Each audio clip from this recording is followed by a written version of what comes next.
Y la semana pasada y esta semana hemos estado meditando sobre una de las creencias que son de las creencias fundamentales que todos los cristianos debemos de tener, que es la centralidad de Cristo. Es decir, Cristo el centro de nuestra vida, Cristo el centro de nuestro corazón. Y a pesar de que esta es una de las doctrinas o de las creencias fundamentales de la vida cristiana, a veces tú ves que la gente no vive, no experimenta a Cristo como el centro de su vida. Y la semana pasada estábamos hablando sobre cómo hay cosas en nuestra vida que, a pesar de que no son malas, probablemente incluso hasta son parte de la fe, parte de lo que creemos, parte de nuestro diario caminar con Dios, lo podemos poner en el centro de nuestro corazón. Y la semana pasada hablábamos un poco de cómo hemos hecho de la fe un bastón sobre el cual recargarnos y hemos caído más en nuestra vida sobre eso que sobre Cristo como el centro, el fundamento de nuestra vida. Y hablábamos sobre este versículo donde la palabra de Dios nos enseña que Él es el autor, pero también el consumador de nuestra fe. Y que de ninguna manera, en ningún momento de nuestra vida, ni bajo ninguna circunstancia, podemos ir detrás del producto antes que el autor. Y teníamos un llamado de parte del Señor para poner nuestra vida, nuestra confianza y nuestro corazón a Cristo en el centro de nuestra vida. Y hoy, basados en esa misma idea de cosas que probablemente están en nuestro corazón y que no es Cristo el centro de nuestra vida, hoy vamos a meditar sobre esto que le he llamado no yo, sino Cristo. Porque a veces en nuestra vida no ponemos a Cristo en el centro, nosotros somos el centro. Y no de a veces de una manera egoísta, sino no dándonos cuenta, no percibiendo que estas cosas pasan, pero es una realidad. Muchas veces nuestras circunstancias son el centro de nuestra vida. Las cosas que nos pasan, sobre todo las negativas, las cosas que nos producen dolor, las cosas que nos producen sentimientos de aflicción en el corazón, muchas veces eso lo ponemos en el centro de nuestra vida. Muy probablemente circunstancias difíciles que hemos pasado o procesos que hemos pasado. De hecho, como pastores, pues obviamente hablamos con mucha gente, tenemos contacto y siempre la pregunta es ¿cómo estás? Y hay gente que constantemente te contesta como en un desierto, como en un proceso. Gente que tiene mucho el sentido de queja en su corazón porque han llegado a este punto donde las circunstancias se han vuelto el centro de su vida. No es Cristo, sino son ellos, es lo que están pasando. Y cuando la gente tiene cierta predisposición a la victimización o a sentirse o a ser víctimas, normalmente la gente te dice esto como, es que usted no entiende lo que me pasa, o es que usted no sabe lo que estoy viviendo, o es que usted no sabe lo que estoy atravesando, o usted nunca ha pasado por eso, y eso te hace ver que la gente se victimiza y hace de sus circunstancias el centro de su vida. De hecho, es tan fuerte esto que mucha gente por eso entra en periodos muy profundos de depresión. De hecho, la depresión no es, digamos, como algo ajeno al ser humano. Todos aquellos que hemos experimentado alguna pérdida en algún momento de nuestra vida, definitivamente hemos cruzado por un periodo de depresión. Pero la gente que se sumerge en eso es porque ha hecho el centro de su vida la problemática que está cruzando o atravesando. La gente que se hunde en esas circunstancias, y no por un periodo corto, sino por años, es porque han hecho de sus circunstancias el centro, el Dios de su vida.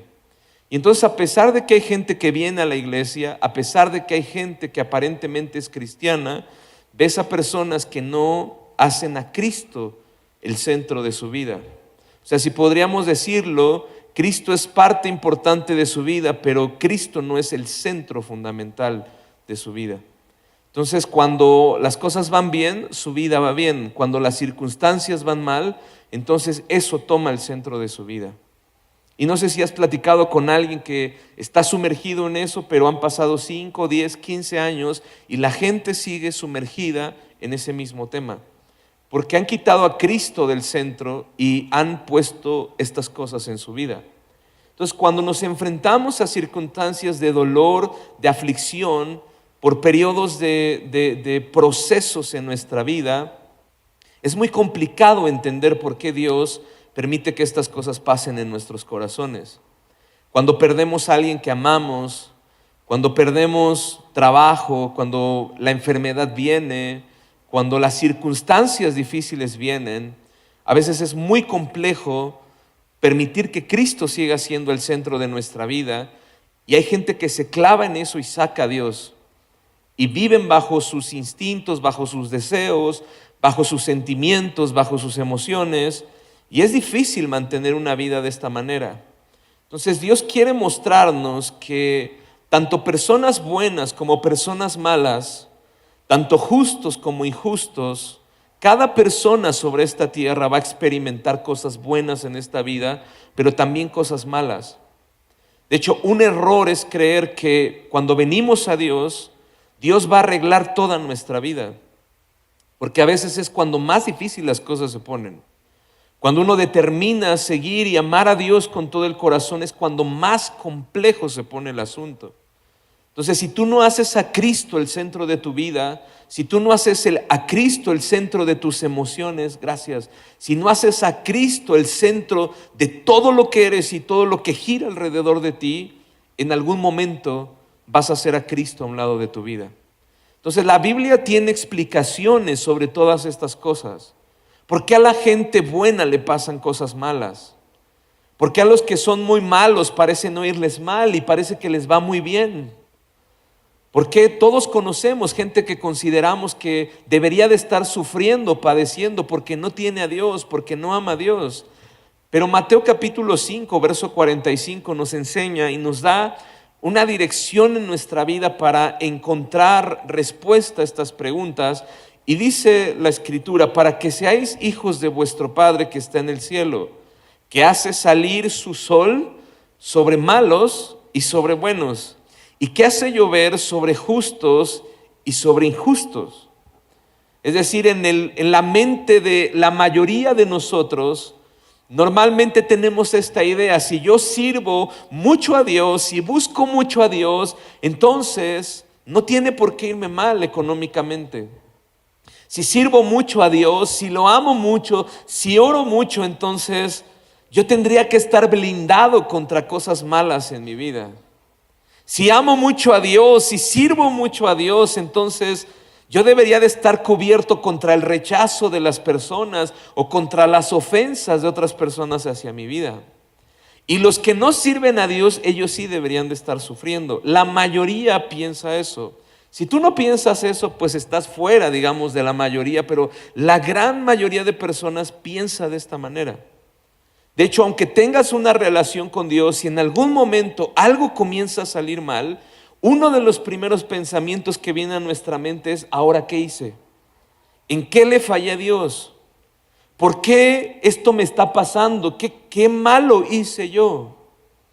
Y la realidad es que muchas de estas ocasiones no es que hayamos hecho nada malo. Creemos que Dios es un Dios que premia y que castiga, pero Mateo 5 dice que cosas buenas pasan sobre buenos y sobre malos, pero también cosas malas pasan sobre malos, pero también sobre buenos. Por eso ves en la Escritura la historia de Job, un hombre que es perfecto, intachable, dedicado a Dios, y aún así lo pierde todo. Porque creemos que Dios es de esta manera. Si yo tengo una gran relación con Dios y empezamos a relacionar, si nos va bien es que estamos bien con Dios, si nos va mal es que algo hicimos. Y entonces el diablo se toma de estas cosas, y cuando viene dolor, viene sufrimiento, viene aflicción, creemos que Dios nos dejó.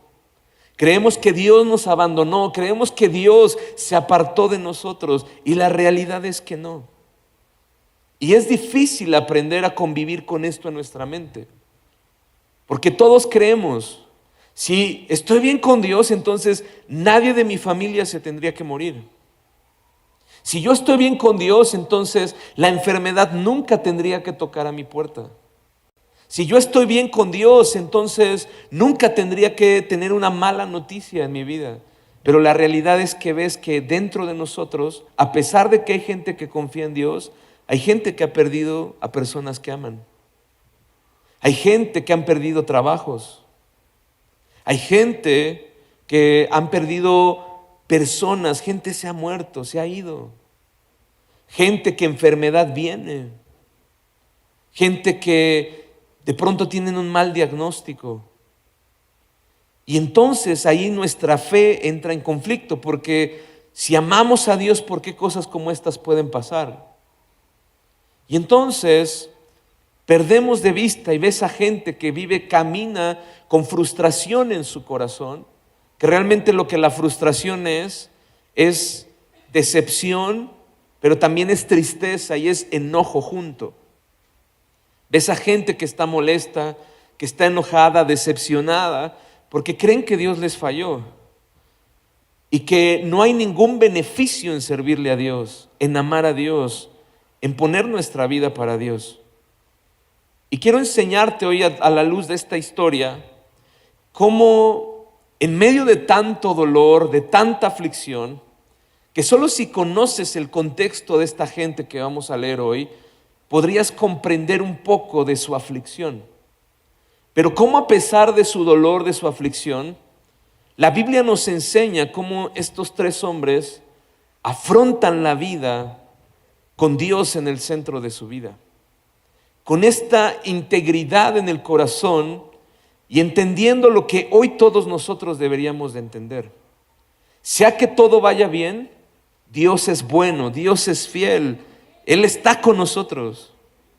Pero también si hoy estuviéramos atravesando un momento de dolor y de aflicción, Dios sigue siendo bueno, Dios sigue siendo fiel, Él sigue estando con nosotros. Sea que hoy estemos experimentando el mejor momento de nuestra salud, o que hoy estés atravesando un proceso de creer y de confiar en Dios, Dios sigue siendo bueno, Dios sigue siendo fiel, Él sigue estando ahí y no estamos aquí por eso. Pero ves a tantas personas que cuando todo va bien, o bueno, ni cuando todo va bien, se acuerdan de Dios. Más bien al contrario, cuando sienten la necesidad, ahí es que tratan de buscar a Dios. Y si Dios no cumple tus expectativas, entonces por eso ves a tanta gente enojada, creyendo que Dios no existe, que Dios se enojó, que Dios no está con ellos.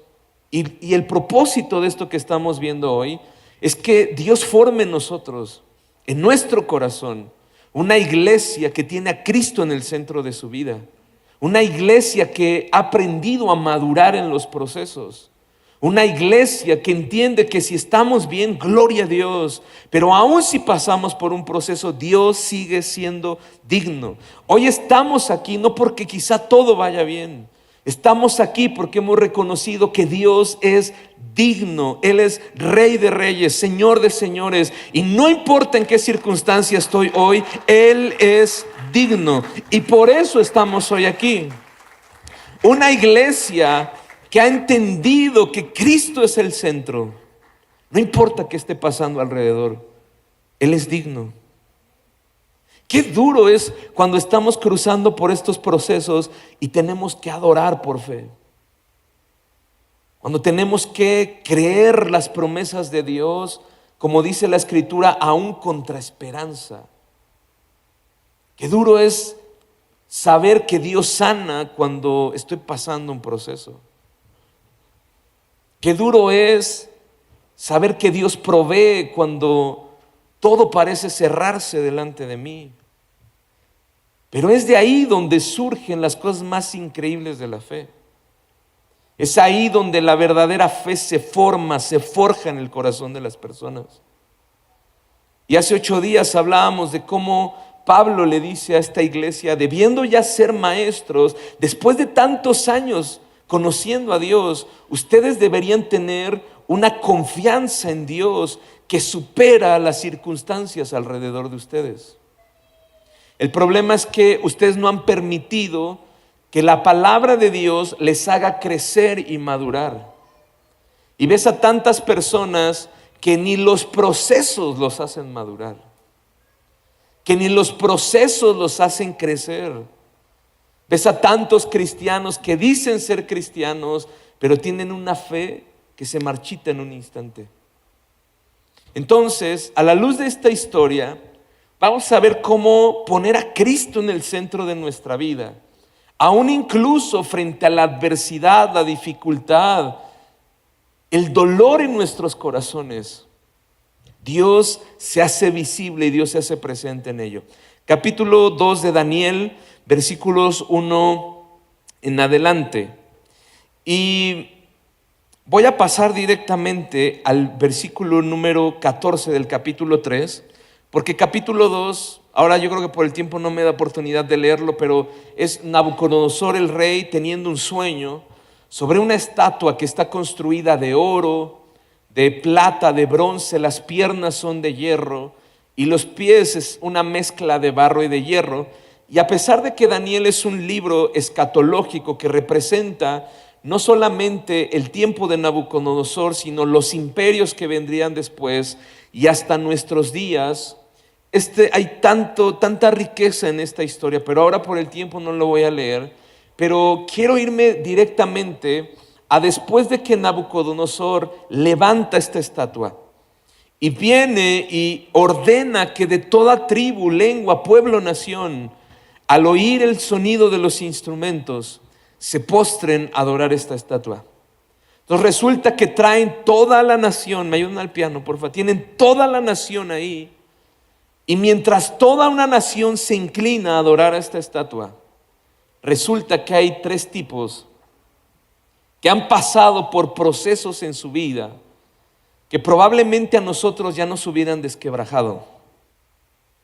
Porque cuando lees y conoces el contexto de estos hombres, que cuando llegaron a Babilonia son unos niños, probablemente entre 12 y 13 años, niños tomados de los brazos de sus padres. Como sabes, Babilonia es un imperio conquistador, y cuando llegaron a Jerusalén y cuando Nabucodonosor toma el templo y toma a las familias, él escoge a los chicos que ve con más cualidades para poder tomarlos y que les sirvan. Entonces, de entre todos esos príncipes, dice Daniel, toman a Daniel y a 3 de sus amigos. Cuando llegan a Babilonia les cambian el nombre para Sadrach, Mesach y Abednego. 3 niños, 4 con Daniel. Sus padres muertos en su ciudad destruida, llegan a Babilonia y literalmente los castran. Los castran porque van a estar al servicio del rey, y nadie que sirve a un rey no va a permitir que alguien que le sirve pueda engendrar una generación de otro rey que no es él. Así que los van a castrar. Y al castrarlos, lo que hacen es quitarles el pasado. No solo les quitan el pasado, les quitan el presente. Les rompen los sueños, las ilusiones, los deseos. Los convierten en esclavos. Les quitan el futuro. Porque al castrarlos, lo que hacen es quitarles la posibilidad de que un día puedan ver generaciones de ellos. Les han robado todo. Les han destruido la vida. Los tienen como siervos, como esclavos. Pero aún así, estos niños, al llegar a Babilonia, lo que le dicen a la persona que se encarga de ellos es: no nos permitas contaminarnos. Hay algo que gobierna nuestro corazón y es Dios. Él es el centro de nuestra vida. Él es el que nos ha traído hasta aquí. Y no solamente le sirven a Dios, se han consagrado para Él. Han decidido renunciar a todo por agradar a Dios. Y cuando piensas en eso, te preguntas cómo Dios permite que alguien que le sirve, que se ha consagrado totalmente para Él, pase por algo como esto. Cómo alguien que ha dado su vida por Dios puede cruzar por momentos de aflicción como estos. Solo alguien que tiene a Cristo Jesús, a Dios en el centro de su vida, puede hacer a un lado la tragedia y el dolor para permitir que Dios gobierne su vida. Ellos entienden que no están buscando su voluntad, sino la voluntad de Dios.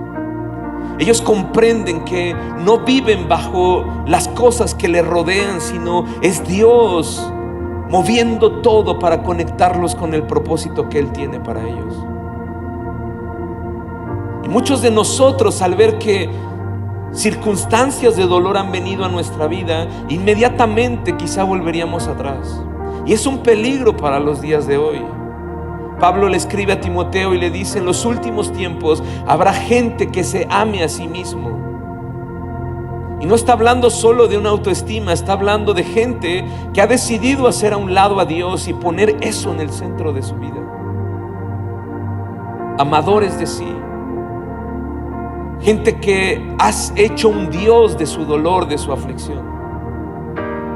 Gente que todos los días le levanta un altar a la aflicción. Y cuando piensas en eso, piensas en cómo alguien que ha hecho a Cristo el centro de su vida tiene la capacidad de poder pararse y decir: Dios es bueno en medio de esto. Dios es fiel. ¿Cómo alguien puede pararse a declarar algo como eso? Solo cuando tú has hecho a Cristo el centro de tu vida en medio de la aflicción. Porque alguien que saca a Cristo dice: ¿por qué me pasa esto a mí? ¿Por qué me tiene que pasar esto? ¿Por qué me tengo que enfermar? ¿Por qué a mí? ¿Por qué si sirvo a Dios? ¿Por qué si amo a Dios? ¿Por qué algo como esto me pasaría? Y entonces hay gente que vuelve atrás. Pablo le dice a Timoteo: en el último tiempo muchos apostatarán de su fe. ¿Qué significa eso? Dejar lo que antes creímos. Muchos volverán atrás. Y por eso mi preocupación como pastor, de que Dios levante en medio de nosotros una iglesia madura, que tiene a Cristo en el centro de su vida. Porque alguien que tiene a Cristo en el centro entiende que Dios sigue siendo rey digno. Él está en el trono. En medio de todos los procesos. Hace unos años atrás, cuando mi esposa y yo perdimos a un par de gemelos que estábamos añorando tanto, recuerdo que mucha gente me decía: ¿cómo es posible que tú puedas seguir adelante con eso? Y esta pregunta venía a mi mente: ¿por qué a mí, Señor? Y en medio de un cuarto de hospital, con mi esposa con los dos brazos extendidos, con uno metiéndole sangre y por otro suero, Dios me respondió: ¿y por qué no te podría pasar? Porque el sol sale sobre buenos y sobre malos. La lluvia cae sobre justos e injustos. Pero lo que alguien injusto y alguien malo no puede tener es el acceso a una palabra de parte de Dios en medio de los procesos. Lo que alguien injusto no puede tener, y lo que los que hemos confiado en el Señor sí tenemos, es la seguridad de su palabra. Como Dios le dice a Job: aunque tu principio, aunque tu condición ahora sea esta, el postrer estado, lo que yo tengo para ti es algo glorioso. Alguien que pone su confianza en Dios siempre tiene una palabra de un futuro, de una seguridad, de que Dios está con nosotros en medio de cada proceso y cada circunstancia de nuestra vida. Que aún en medio de la adversidad y la dificultad, si Cristo es el centro, Él va a abrir un camino donde parece no haberlo. Y me encanta la respuesta de estos muchachos. Versículo número 17. He aquí nuestro Dios, a quien le hemos servido, a quien nos hemos consagrado. a quien hemos dedicado nuestra vida, conocemos todo lo que Dios puede hacer por nosotros. Y creo que en medio de este lugar hay gente que sabe todo lo que Dios puede hacer, que tenemos un Dios grande, un Dios poderoso, un Dios que es capaz de hacer cualquier cosa en nuestra vida. Pero mira la fe de estos niños. Nuestro Dios a quien servimos, Él puede librarnos. Verso 18. Y aún si Él dijera que no, eso es Cristo en el centro de nuestra vida. No soy yo, no es mi expectativa de Dios, es Él en el centro de mi vida. Yo sé todo lo que Dios puede hacer, pero aún si Él no lo hiciera,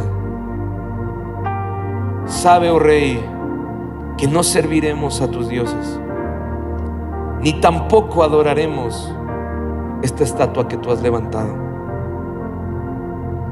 Alguien que tiene un corazón entendido y sano, y que Dios es el centro de su vida,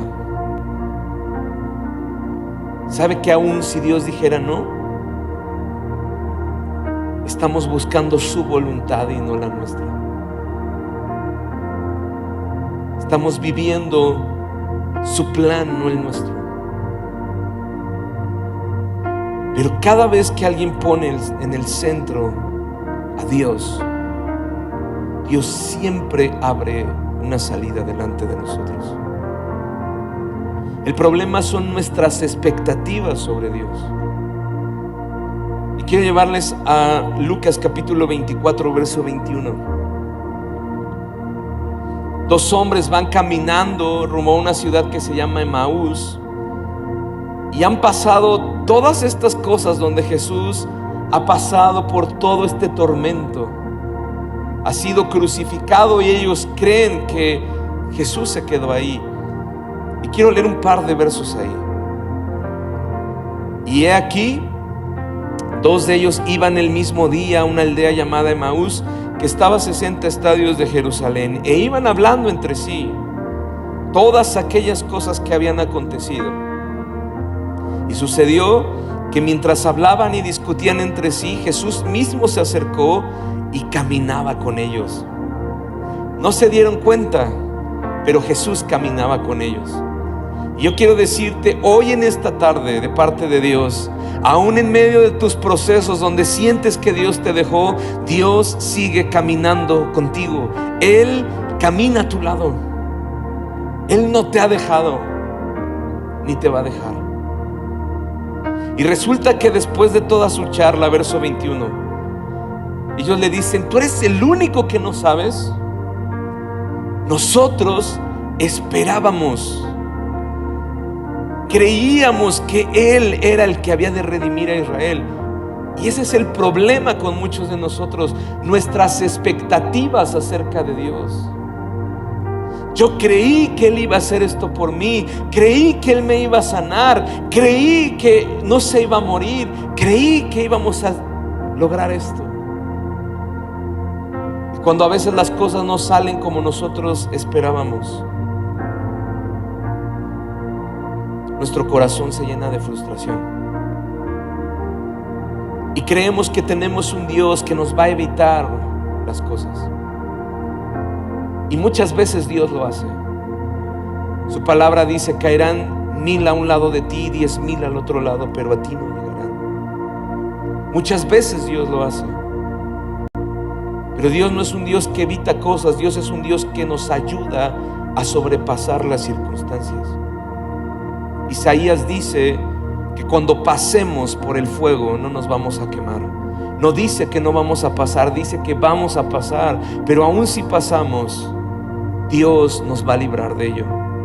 No dice que cuando pasemos por las aguas, no dice quizá vas a pasar, dice que cuando crucemos no nos vamos a ahogar. Isaías dice: ningún arma forjada en contra de ti prosperará.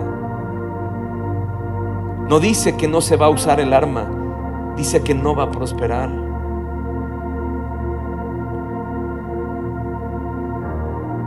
Y ves a tantas personas que no pueden lidiar cuando circunstancias pasan en su vida. cuando alguien se ha ido, cuando perdemos algo.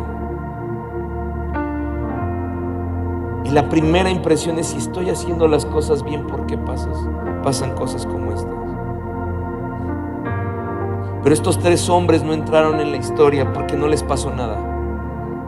Entraron en la historia de la Biblia porque usaron sus circunstancias, usaron el dolor, usaron la tragedia, usaron la desgracia para superarlo, poniendo a Cristo Jesús en el centro de su vida y para enseñarnos a todos nosotros que cuando ponemos a Cristo en el centro de nuestra vida, Él siempre escribirá un futuro de bendición y glorioso delante de nosotros. Cuando ponemos a Cristo Jesús en el centro de nuestra vida, Él nos va a ayudar a avanzar en medio del valle de sombra y de muerte. Cuando el dolor viene a nosotros, tenemos que avanzar y madurar. Tenemos que crecer.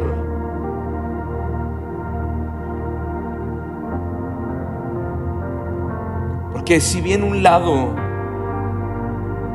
del cristianismo es gloria, si bien un lado del cristianismo es victoria, si bien un lado del cristianismo es bendición, si bien un lado del cristianismo es multiplicación, autoridad, el otro lado también es entrega, es sacrificio. El otro lado es autonegación. El otro lado es tomar la cruz todos los días. Y muchas veces el otro lado tiene que ver con el dolor y sufrimiento. Pero de todo ello, Dios nos conectará siempre al propósito que Él tiene para nosotros. Dios permitió en la vida de David un oso y un león. Si no hubiera venido eso, David no estaría listo para enfrentar a Goliat. David permitió un gigante en la vida de David, porque si no lo hubiera enfrentado, nadie del pueblo conocería a un pequeño pastor. Y muchos de nosotros nos las pasamos rehuyendo al propósito de Dios. Pero Dios permite todas esas cosas para que una nación conozca lo que Dios puede hacer en la vida de un pequeño joven que ha puesto a Dios en primer lugar en su vida. Y lo que hoy es dolor y aflicción probablemente en tu corazón, o que lo ha sido durante tantos años, hoy Dios quiere utilizarlo para que tu vida sea de bendición y de edificación para muchas otras personas. Para que tus procesos, tus lágrimas no se transformen en el Dios de tu vida, sino que Cristo sea el centro de tu vida. Y todo eso que has cruzado, Dios lo utilice para ser de bendición para otras personas. Imagínate si tu vida estuviera en riesgo. ¿Qué pasaría si un día tu vida estuviera al borde de la muerte? ¿Quién te gustaría que la salvara? ¿Un policía de tránsito municipal? ¿O un SEAL de la Marina de Estados Unidos? ¿Quién crees? ¿Quién te gustaría que te defendiera? ¿Por qué? Porque está mejor preparado. Pero si tú ves, el entrenamiento de los dos es totalmente diferente. Han pasado por tormentos estas personas, pero eso los ha preparado para lo que son. Y las circunstancias que hemos vivido, lo único que hacen en nosotros, como dice la Escritura, es cada vez producir un mayor peso de gloria en nuestras vidas. Que hoy en esta tarde podamos salir de este lugar con Cristo Jesús en el centro de nuestra vida.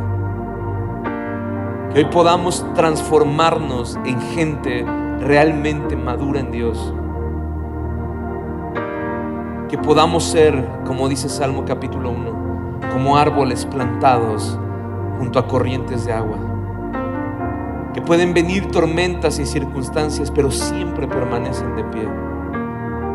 Que hoy Dios utilice todas estas cosas para conectarte al propósito glorioso y eterno que Él tiene para ti, para tu vida, tu casa, tu familia y tanta gente alrededor de ti. Así que vamos a ponernos sobre nuestros pies hoy en esta tarde, y te animo a que podamos cerrar nuestros ojos, que en medio de cualquiera que sea tu circunstancia hoy, si tú quieres, puedes levantarle tus manos a Jesús hoy y hacerlo, establecerlo como el centro de tu vida, de tu casa, de tu familia. Señor, todos los que estamos aquí probablemente hemos pasado por momentos duros, difíciles en nuestra vida, momentos donde nos hemos sentido entre la espada y la pared, momentos donde nos hemos sentido como Sadrach, Mesach y Abednego, a punto de rendirnos delante de un sistema, donde quizá hemos estado a punto de ceder el centro de nuestra vida y de nuestro corazón a cosas que no eres tú, Señor. Ante las circunstancias, ante el rechazo, ante la afrenta, el dolor, la desesperanza, la pérdida, el duelo, el luto, la tristeza. Pero hoy, Señor, queremos establecerte como el centro de nuestra vida. Hoy hacemos a un lado todas estas cosas, Señor. Hoy nos hacemos a un lado nosotros mismos.